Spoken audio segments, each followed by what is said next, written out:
how many times, Martin, you would go into AI like, well, it didn't give me what I wanted. And so you kind of give up. And I see that all the time. Business owners going into ChatGPT and asking for it to do something. And they're like, it sucks. It didn't give me the right output. Maybe there's some contractors out there that treat their employees that way. Oh, they're no good. Get them out of here. They can't do it. But then you learn that as you give more context to the AI, that it can actually do way more than you could even think of. Same thing with employees. Have you set up your employees enough to be able to do what they need to do? Are you in their way? That's what AI is paralleling us, just with a massively unimaginable capacity.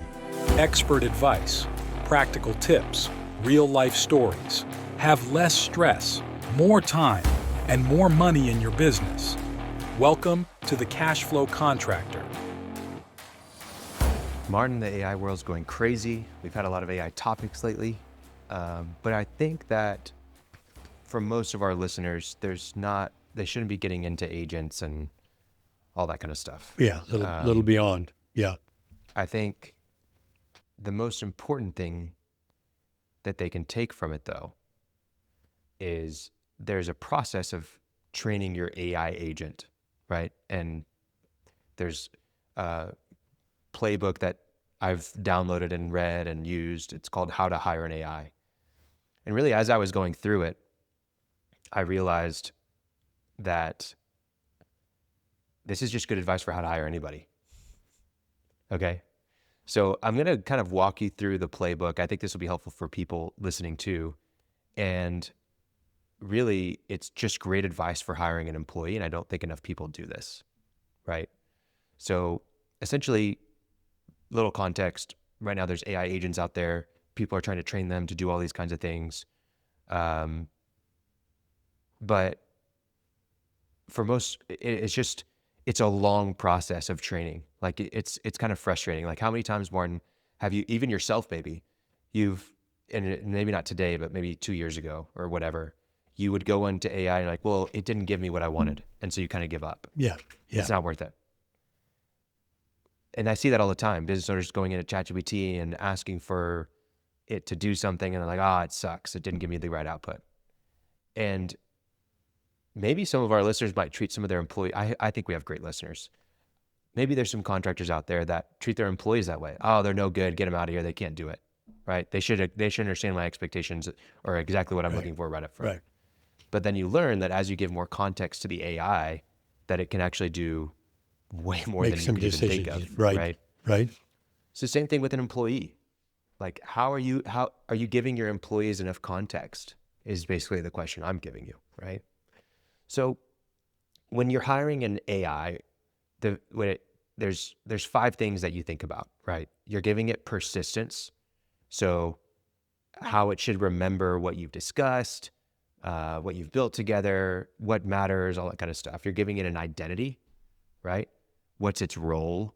What personality should it have? What's its way of operating? And then you're giving it tools, things that it can actually do, like not just talk about them, but it can go and execute for you. You're giving it autonomy, like what level of autonomy are you giving it that it can work independently without constantly checking in with you? And then it has accountability, right? A scope of responsibility. These are the things that you cover, right? So again, I'm going to say those again. Persistence, identity, tools, autonomy, accountability.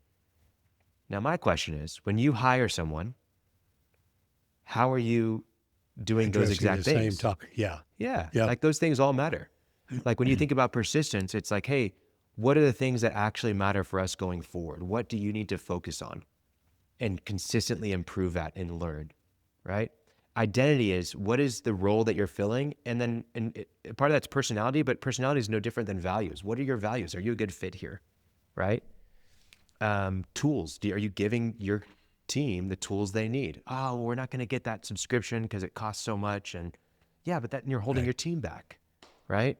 Or, oh, we're not going to invest in the machinery because we don't know. And maybe that's a good decision. I'm not saying that's a bad decision, but are you giving the right tools to your people? Yeah, not a fair decision.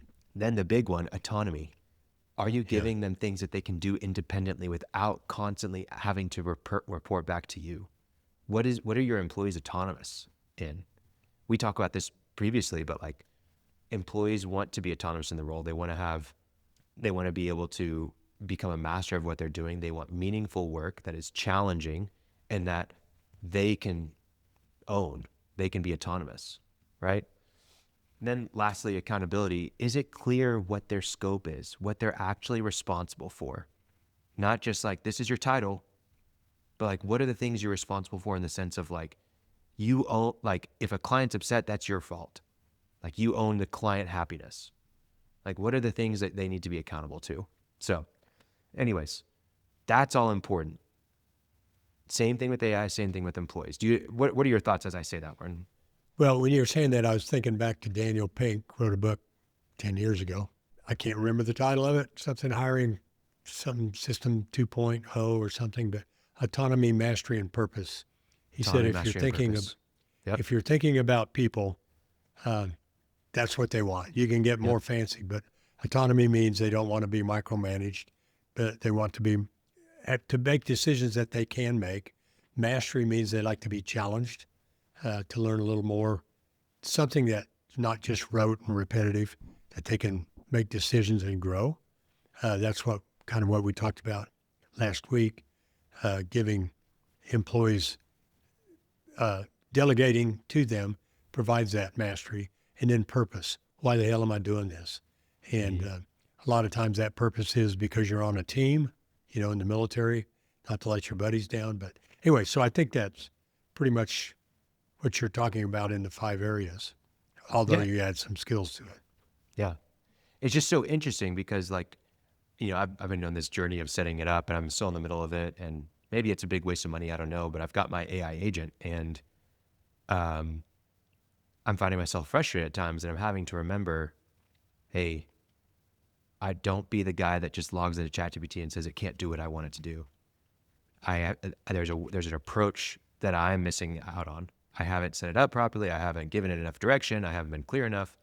And there's things that like, that's the same thing with employees. I'm not saying that there aren't bad fits that you just need to let go, but also be self-aware enough to know, have you given it enough information, set up your employees enough to be able to do what they need to do? Are you in their way? Right? Yeah. And so it's just a very interesting thing.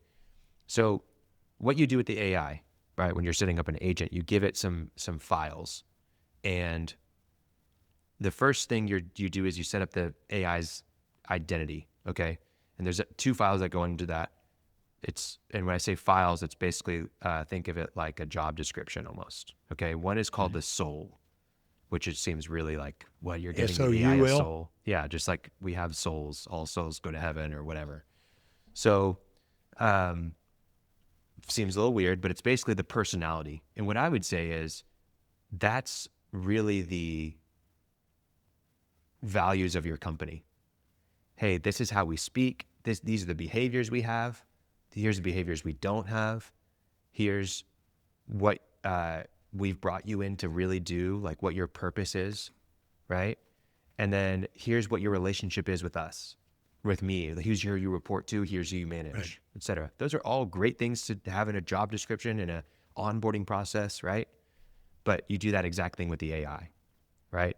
Then you have an identity file, which is separate from the personality, right? And the identity, it really just sets very clear expectations. It's what enables the autonomy and the accountability. And you have to, I think in this, and this is something important for employees too, you have to be extremely specific about what you don't want, right? Because just like for AI and for us, it's easier to avoid behaviors than it is to guess at the desired ones. Right? And I think that's something that I myself, I don't do that enough with my employees. Here's what I don't want. Do not do this. Right? And so anyways, that's something that's really great. And then the other thing that is an important thing with the soul and the identity is that you have to let it evolve. And I think a lot of times whenever we hire people, we have this vision for their role and we this is what they're going to do. But especially as a small business owner, your business is changing all the time, right? So why not just let them evolve over time and learn the role a little bit too? Like, hey, this is where I'm going, but change is certain. Let's let's learn and grow over time into something that's valuable. As long as we're hitting where we're trying to go and what what we've set out, things may change. I may have told you not to do this, but you may end up changing it, right? Yeah. The other thing in the identity that's super helpful for me, right? Give the AI permission to push back. You don't want it to just be a rule taker or, rule follower. Not a yes man. Yeah, not a yes man, because it knows so much more than you. Same thing with your employees even at the lowest level. Give them opportunities to push back. Now, obviously, there's got to be some guardrails there, but respect. But your guys are on the job site every single day. They see things that you're not seeing. So give them the opportunity to surface those, to push back. Hey, you said that we need to do it this way, but you don't understand that like this causes this issue, right? You want them to like see something, say something. You know what I mean? Right. So same thing with the AI agent. And so there's so many parallels here to managing people and managing the AI. Like it's really crazy. Quick ad break, contractors. I want to tell you about Quo, formerly OpenPhone. I see something all the time. A customer calls in. They talk to one person on your team, and then they call back later and get someone else, and they have no idea what's going on. What do you do when you have a frustrated customer and your team is scrambling to piece it all together? It's just another fire for you to put out. Quo fixes all of that. It's an AI-powered phone system. Your whole team shares one number, or they can have their own individual numbers, but they can see the full call history. They can listen to call recordings, they can see automatic transcriptions, and even AI summaries of exactly what was said. You can tie it into your CRM too, so now the customer info isn't scattered all over the place, it's in one single source of truth. If any of this sounds appealing to you, check out the special offer in the show notes just for our listeners. Thank you for listening. Back to the episode. So then there's one more thing that I think is it's one of the most extremely important things to the agent, but I think it's actually just as important for people. And so for the agent, you have to give it a memory file, okay? And you have to structure the memory file. And it is important that you have layers to it, okay? So there's basic memory, then there's like daily notes, and then there's a knowledge graph, okay? Let me explain those just really quick. The tacit knowledge is like hey, we always show up at 8. We don't ramble in meetings, right? Basic things like those. Basic little memory, like here's how we operate, okay? But then there's the daily notes of like, here's what we accomplished today. Here's what we learned. Here's things that we need to improve. Here's, just notes of the day. And then the knowledge graph is, rather than it being chronological in terms of a day, it separates it into sections of knowledge about how we use this software, knowledge about how we handle conversations with customers. Here's knowledge about what our tool stack is. Here's knowledge about our team and who's on our team, right? So you have those 3 layers, and an employee really has those same things as well. There's the organizational knowledge, the tacit knowledge, right? Then you should be doing daily notes. That's your brain dump that we talked about in our last episode. Yeah. You should have a daily process of reflection, because if the growth formula is pain plus rest equals growth, right? Challenge plus reflection equals growth. So as a new employee, if you're going through something challenging, you're going to go through that challenging thing and you're going to do it. But if you're not reflecting on it, you're not actually going to implement the learnings long term. They talk about this in psychology for children, right? Like it's so important for them to recount their day and what they did that day. And if you do that, they have a much better memory. They have a much better understanding and self-awareness. They operate a lot more clearly. They remember the lessons they're learning. Same thing with your employees. Like what's their process of reflection? Or do they do a debrief after projects? Do they do a debrief after the end of the day? Do they have a morning huddle in the morning to talk about what they're going to accomplish, right? So then the knowledge graph is basically your company wiki, right? Hey, Yeah. if someone in your company had a question, Experience. where would they go, right? Where do all these lessons get stored? So anyways, these are all valuable things that an AI agent needs, but Yeah. guess what else? You and your team probably People. need as well. Well, it's not a coincidence because that's what AI is paralleling us, just with Exactly. a massively unimaginable capacity. Yeah. So when you implement this, it's like you start with like what they call it, minimum viable memory. Like you don't want your memory file to be too big, or else it'll just be like, oh, well, what do I do? Or like, it's too much. So you don't want the memory file to be too much. And then you do your daily notes, and then you do that knowledge graph of everything. And you don't want to over engineer from day one. You want it to be like, hey, we're learning this as we go, and we're actually, this is what we actually do. So let's actually keep that memory. So Okay, this may be usage, a not little envisaged. little beyond where we're talking here today, but how do you uh, early on chat did not remember your conversations, although it kind of did, because every Yeah. now and then it'd refer to something. But there was, how do you create a memory? Do it in a special, like in projects, something. Yeah. So It's too much for this I'll, call. I'll get I'll get into that in a second. Let's finish Okay. a little bit of this, and then we'll talk about that. So I only have a couple more points, right? So tools, I think everybody just gets that. Like you already have to do that with your employees. They've got to have their login, they got to have their email, their quo number, whatever it is, to be able to do their job, and that makes total sense, right? But there are one thing to think about is, what are you not giving your employees access to that if they actually did would remove so much from your plate?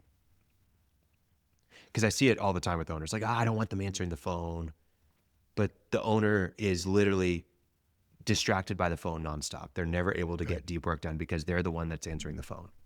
And if they would just hand that off, right? Not saying entirely, but they would open that channel to an employee, it would change the way that they live, not just in their work, but truly in their personal life, right? So think about those power tools for your employees of like, what's the thing that I'm holding back from them, and why am I doing it? And what would it look like to, give them a power tool that would change the way that our company operates, their role in letting them flourish, and then also for me, To take relief. things off my plate. So then, and with the power tools, they talk about minimum authority principle, right? Like, so it says, I'll read it verbatim. Only give the AI access to what it needs for its current role. You can always expand access later. It's much harder to revoke access after something goes wrong, right? Just like, and that's true for an employee too. Nobody likes to get demoted, right? Yeah. If you're demoting people, you might as well just fire them at a certain level, right? Because then there's complacency. They don't feel challenged. They don't feel mastery, right? So have like a start at the baseline and then grow as you go. Add. Add to it. Okay. I think this might be the last thing that I wanted to cover. Well, three more things, and they're pretty short. One's the trust ladder. You have to give it rungs. So like on rung 1, hey, you are read only. On rung 2, you draft and approve, right? On rung 3, you can act within these bounds. And then on rung 4, you have full autonomy. If anyone's sitting with an AI agent, do not go on to rung 4, please.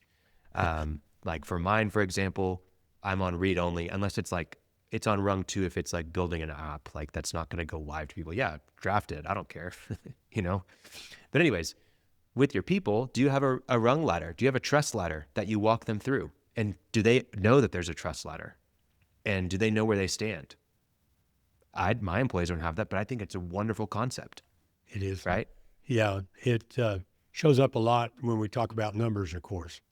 They're responsible for the numbers, but they're not allowed to see them. So It's a great point. Okay. So then the next thing is for your operating relationship. What's your relationship with this employee and with their manager really is what is more important. What are the practices you have for communication? How do you do it? right? Then I think that makes sense. But how do you talk to me, right?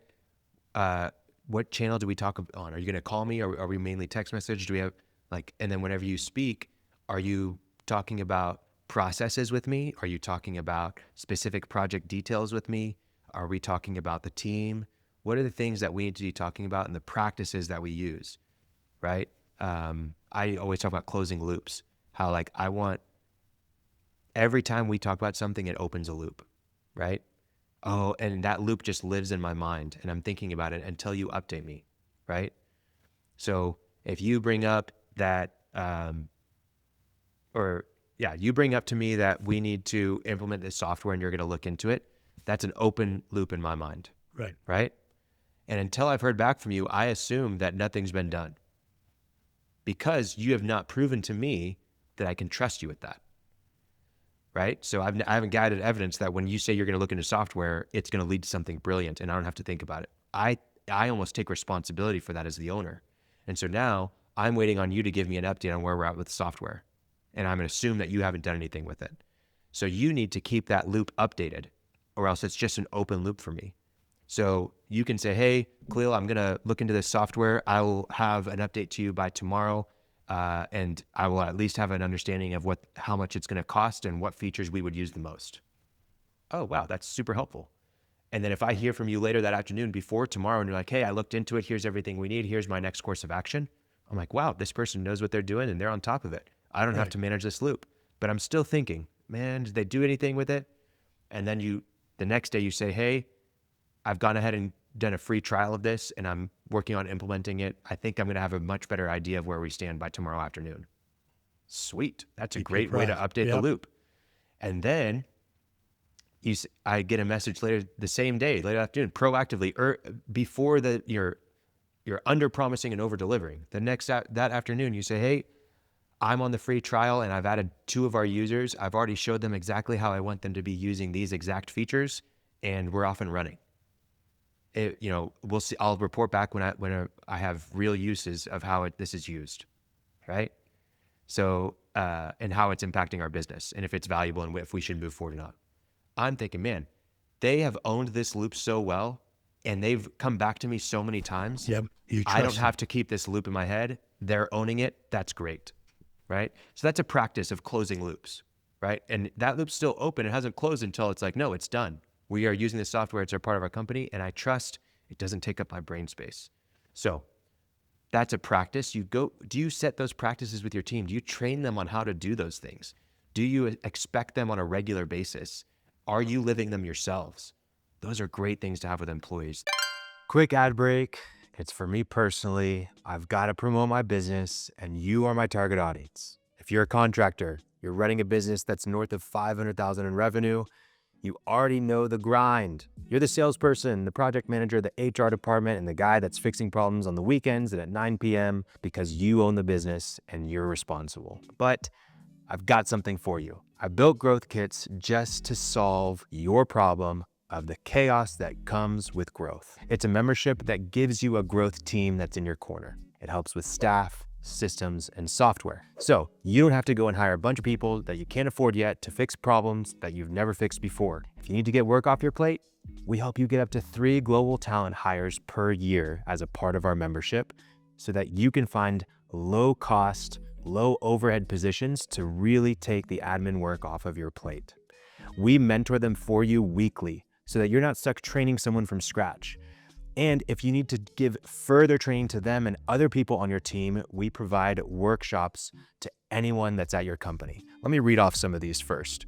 Workshop titles: Own Outcomes, Not Tasks. 6 weeks going over that with your team in a very engaged setting that's virtual.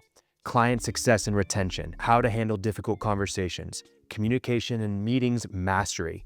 Delegation Mastery, Business Financial Literacy, and How to Implement AI. That's just a few. We have over 21 workshops that are different going on throughout the year in 2026. If you need to talk through a decision on software or whatever it is, you can talk to anyone on our team to support you in your growth as a construction company. We also provide monthly masterminds with other owners who get it.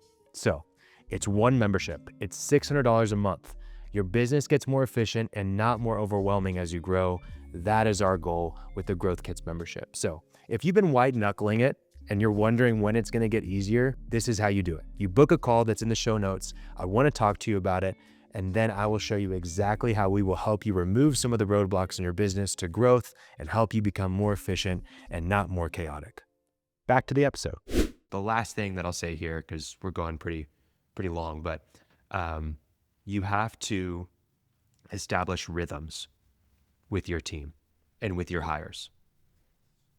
Rhythms are like habits. You fall to the level of your habits in life, right? When things get crazy and you're stressed out, if you have the habit of going through the McDonald's drive-thru, you're going to go through the McDonald's drive-thru again, right? If when you're stressed out, you check out from your family, you turn the TV on and sit on the couch and open a beer, that's a habit that you're going to fall into when things get hard, right?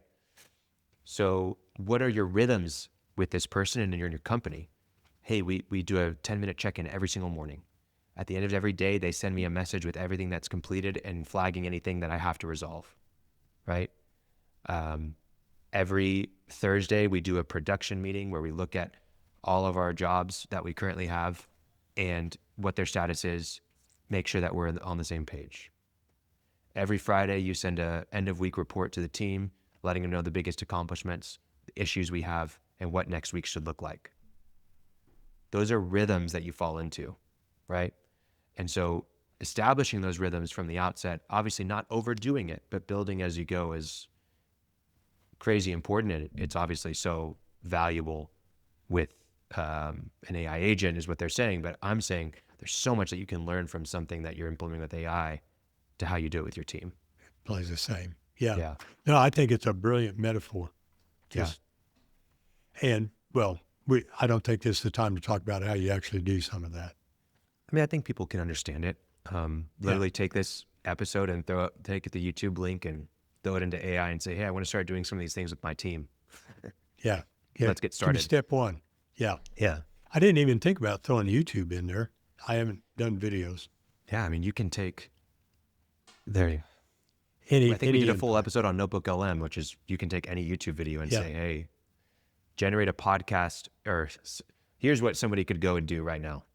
You could have, you could do a brain dump where you just talk about your company, your problems, your employees, whatever it is. Give it a bunch of context. Maybe you have that information somewhere. I don't know. Do that for 30 minutes. Here's my team. Here's my struggles. Here's each person. Here's their problems. And if you don't know what to talk about, go into AI and say, hey, I want to do a brain dump and I want to exhaustively cover everything about my team and my company.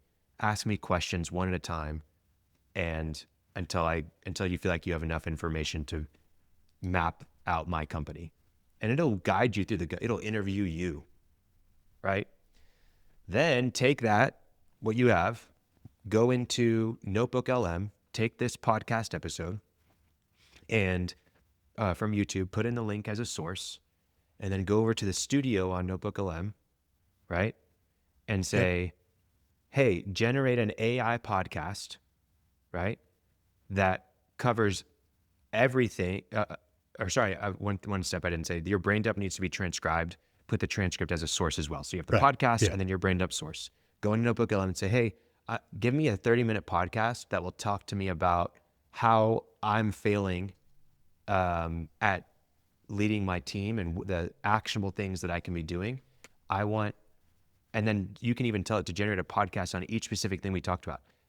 Give me a 30-minute podcast on how I can be doing better practices with my company or with my team. What practices should we be implementing that apply to them, and talk to me very specifically about my specific situation. Use the names of my team members and how we work. What rhythms should we have? What rhythms would be valuable? Brainstorm all the potential things that would be helpful to a company like ours. Then you can say, hey, what should my culture be as a company? What are some ideas you have for that? What are my values? What are behaviors that we should exhibit?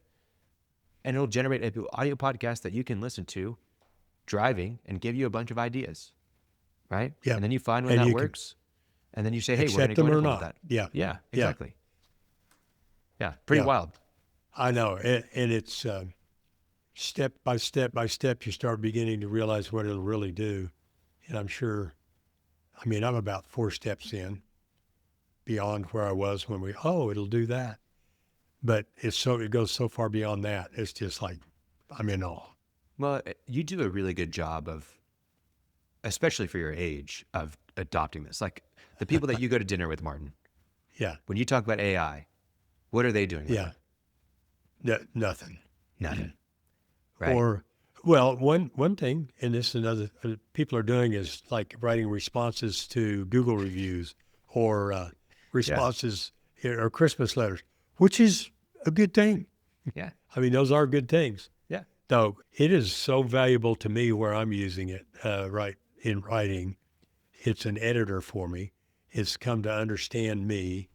It does push back, and I push back, and it usually backs off, surprisingly. But sometimes it say, well, go for it, then, But it's when I write something, I can send it to my editor 5 times in an afternoon and get comments, whereas I used to have to send it to an editor 2 weeks, get it back, comes back, and it's track changes in a Word document. Anyway, it's staggering, and learning who I am, and I'm not even doing any of this that we're talking about today. Yeah. Well, there's just so much, and I think I'll end with this. Let me find it really fast, but there's a company called 37 Signals. They create software that you've probably heard of at some point. Basecamp is an example. Yeah, used to use Basecamp. Yeah, and they have a lot more softwares than just Basecamp, but they are notorious for being slow adopters of what's trendy in technology and all this kind of stuff. And they write letters, kind of like a Warren Buffett letter every year, and Right. not every year, all the time. Like they're always releasing like memos essentially to the world, and they do a really great job of it. And they're very respected, and they have one of the most profitable tech companies out there. They run they do hundreds and hundreds of million in revenue, and they have like 20 employees or 40 employees or something like that. And they're always lean. Anyways, I say all of that. They said they had this letter about how agents are here and they're real and they need to be addressed. And AI it's not going anywhere, and it's changing everything. And here's his last sentence or last paragraph. We're still in the early days of this, but it's definitely clear that, like the internet, we're not going back to the old world. Despite all the incessant, over-the-top hype that's frequently nauseating to watch, which maybe you're listening to this and it's nauseating to you that I'm talking about AI, about it, right? You shouldn't turn away. You should tune in, turn it on, and integrate it into your work. And this is coming from people that are notoriously like, it's overhyped. Do not do it. We're not going to use it. I've heard them say we are not putting AI in our products so many times, and it switched this week. You mean Basecamp guys? Yes. Or 7, whatever their name. They have memos written about how AI is not the thing to do, and it's Right. And it And switched this changed. week. It switched this week. One thing I kind of want to say, when you're confronting something new like this, people, it's why education is hard. Algebra, when you're in high school, may be hard because they're giving you an answer and you haven't got the question yet. Yeah. They're showing you how to solve problems that you don't have. That's kind of what's going on here. Oh, this will do all this stuff, but I don't recognize the problem that I have. So I'm saying this to encourage people to say, I have a problem. My guys don't show up. Well, AI can't do anything about that. Well, maybe they can. Well, they absolutely can. It absolutely can. But find a problem that really annoys you, then you realize what you're doing when you go to AI. You're not just going, oh, I got to do AI. What do I do? Well, I'm going to type a poem or, I don't know. But if you have, like me with this book, to have an editor is staggering. everybody goes, "Oh, you're so much into." I'm just using it for something that I needed it for. Yeah. I'm using it in well, I think I already mentioned, or maybe that was another podcast, the financial world. All these financial things, these formulas I have, all you have to do now, stick your financials into AI, and they go, "Hey, how much more would I have to sell to double my profit?" It'll tell you. They'll tell you. Hey, you can give them the numbers, or you can put your financials in a PDF. Exactly. I'm just going, oh, I can do that at dinner, right? Yep. Exactly. And I just all of a sudden, but I don't know why I need it until I have a problem that some people like you're out there to find out what this does. You know, you're an innovator in the adoption curve. A lot of people aren't. But when you have that problem and you think when you're having a problem and you've had it before and you sit there going, damn it, that always happens. You go, okay, what can we do to make it not happen? Then go have your brain dump, which every listener can do, and stick it in and say, here's what I'm trying to do is figure out how to get my guys to come show up at work on time and see what it tells you. Yeah. And now you're off and running because it'll tell you something that you want to have expanded on, or that opens left, right, or right direction that you're going to take. But it is that, AI, I know a lot of people, they look at, I say, do you have, yeah, I've got it. They got it because they think they got to have it, but they don't have an issue that they're using it to resolve. You have to focus on the pain, and Yeah. a lot of it's noise, and you need to focus on the constraint of your business, which is just one thing, but you still have to tune in. Yes, only focus on the constraint, but you have to tune in and see the forest, not just focus on the tree that's in front of you all the time. It's good to focus on the pains. When you can solve the pains, that's absolutely where you should start with AI. And when you do that, it allows you to lift up your head so you can see the forest rather than just being right in front of that tree, right? And so you have to work through the pains, but at a certain point, you've got to tune into where things are going. You've got to tune into what's happening, because maybe the system, like you have a constraint in your system, but maybe your system could potentially be overhauled, right? Or it could be completely rethought. And then the constraint you were working on is not actually the constraint because the system is the constraint, right? So But huge you conversations came- here, but I think hopefully this was helpful for people of just understanding how to think about an AI agent, but they're not worried about agents right now, how they can think about it with their company and their team. How are you setting up the way that you involve your team and how you interact with your team? And you can use AI to work through some of those things as well. So we'll continue to have this AI conversation. We're doing a workshop right now for our members. If you're not a member and you want to join, you can reach out in the show notes. And if you want more AI topics, any specific questions, we'd love to talk about it. If you want us to shut up about AI, tell us what you want us to talk about. And I don't know how to shut up about AI, so I guess I'm going to have to do a brain dump and use Claude to tell me how to politely not shut up and make it look like I did. Yeah, it's real. Okay, thanks, Martin. I appreciate Pretty cool. Okay, you too, man.